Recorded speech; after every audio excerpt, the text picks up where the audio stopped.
Bonjour les gens de Plastique Gagnon. Bonjour. Quelle belle entreprise, quelle belle famille. Pour nous en parler aujourd'hui, les fondateurs de l'entreprise, les gens qui ont opéré l'entreprise, qui travaillent encore toujours dans l'entreprise, qui donnent une croissance à l'entreprise. J'aimerais aujourd'hui, dans cette première émission, qu'on nous retrace un peu l'histoire. Parce que Plastique Gagnon, c'était pas Plastique Gagnon au départ. L'ancêtre, il faisait quoi avant d'être dans le plastique?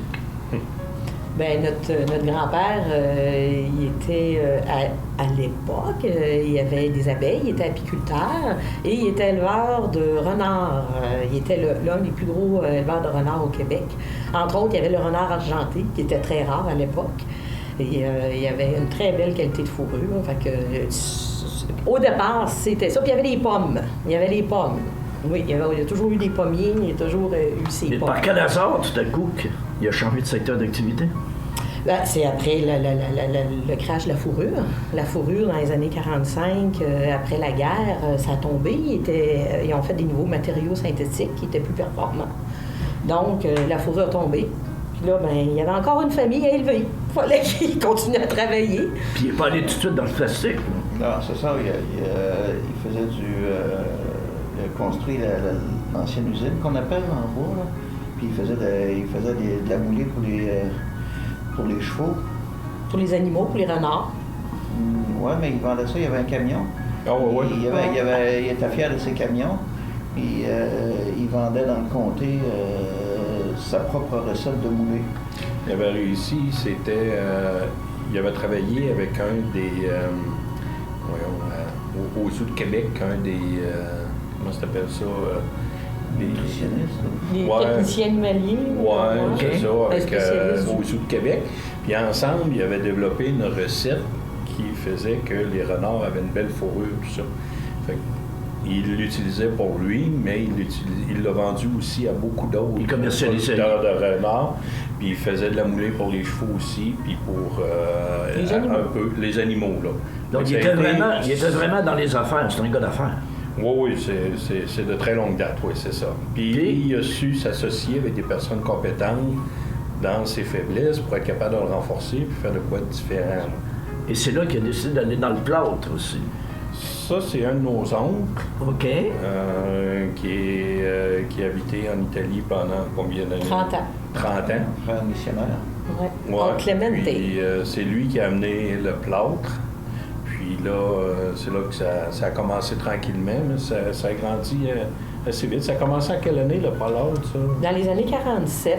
Les années 47, le Made in Québec a commencé très tôt dans la famille Gagnon. C'est que lui, tous les statues de plâtre venaient d'Italie.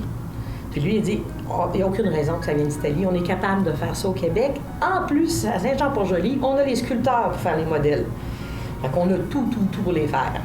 Fait que c'est comme ça qu'il a commencé à faire. Et d'ailleurs, on a été les seuls. Mon grand-père a été le seul statuaire au Québec. Il était toujours à la recherche de qu'est-ce qu'il pourrait fabriquer et vendre. Ouais. Il n'y a pas une histoire pour la première presse, il n'y a pas quelque chose, il n'y a pas une histoire alentour de cette presse-là. Ben oui, c'est mon oncle là, qui avait... Clément encore, l'Italien qui était chez les frères à Rimouski. Puis il y a un des frères qui avait acheté une machine dans Populaire Mécanique.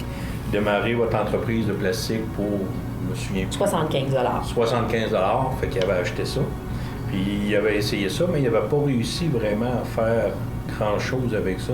Puis il l'avait mis dans le garde-robe. Fait que mon oncle, il a vu ça la presse, puis il a dit « Hey, j'aimerais ça à mon père, il est pas mal pis grasseux, puis je suis certain qu'il aimerait ça. » Fait qu'il a amené la presse à mon grand-père, Joseph. Puis là, il s'est mis à la modifier, puis faire des résistances pour le chauffage, mettre ça plus régulier, que ça aille plus vite.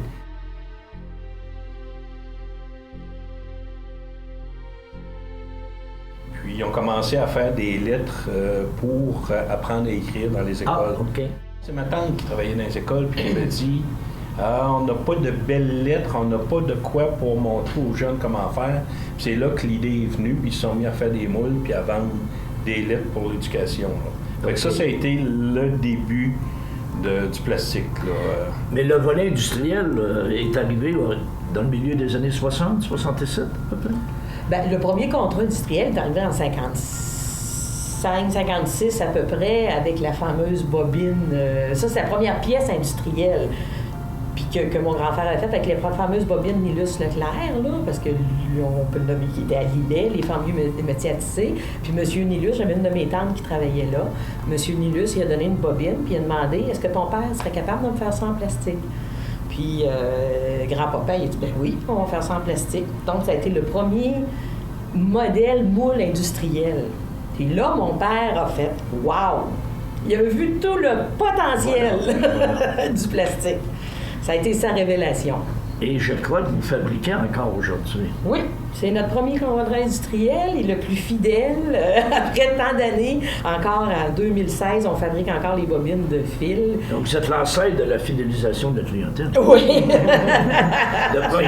C'est dans nos valeurs. C'est dans nos valeurs, c'est sûr. Effectivement. Qu'est-ce qui a amené une croissance? Qu'est-ce qui a fait que tout à coup, là, ça a éclaté, Plastique Gagnon?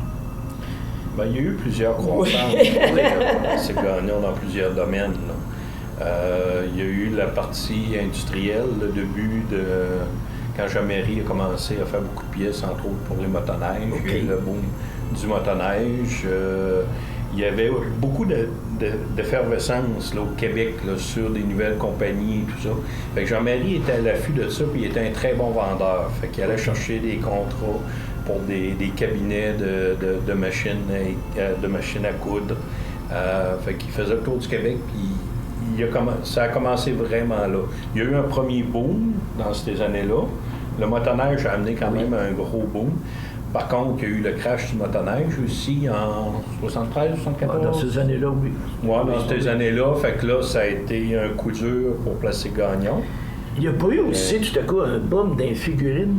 Oui, Plastique ça, Gagnon, on parle figurine. dans quelle année? Ça, 86, ouais, ça, c'est plus tard. 85-86, les figurines. Puis parmi les plus populaires, c'était quoi?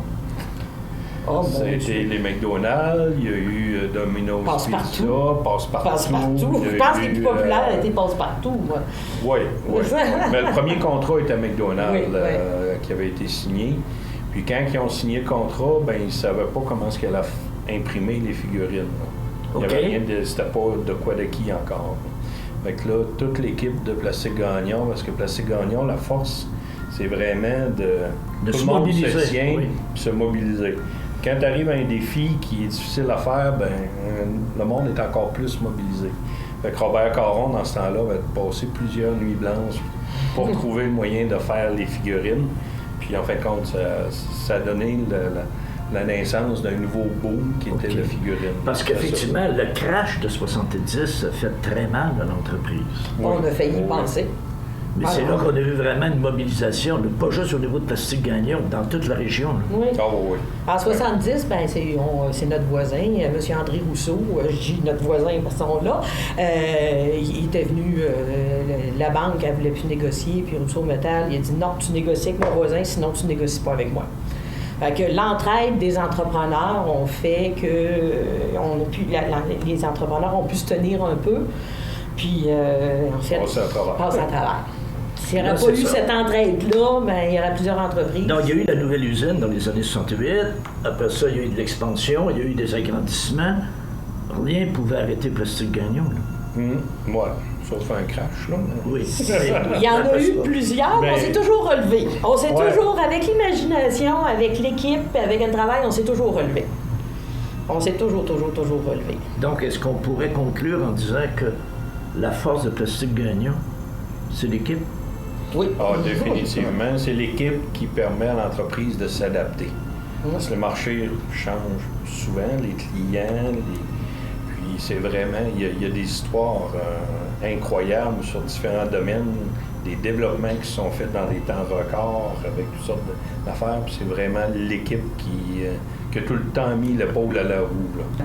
On est 6 enfants chez nous. Les 6 enfants ont travaillé dans l'entreprise, mais on est 3. Les 3 autres sont partis à l'extérieur. On est 3 qui a continué. Ils sont toujours là. Oui, ils sont toujours là, oui. Mais les 6 enfants, on a tous fait partie, on a tous travaillé, on était toute la main-d'œuvre.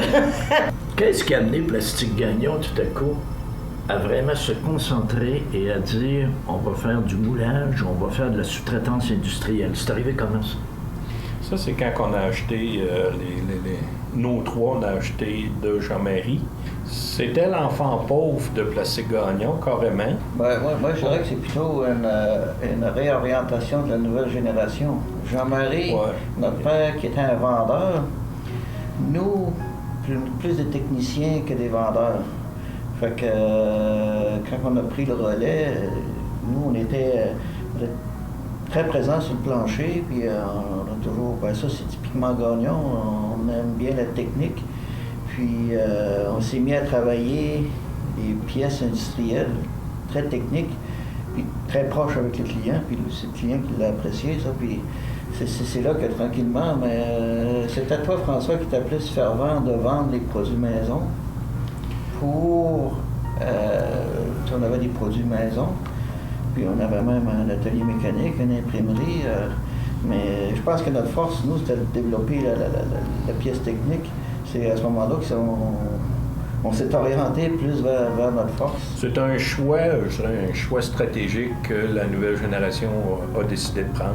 Fait que là, on a vendu toutes les divisions une après l'autre pour garder l'industriel seulement.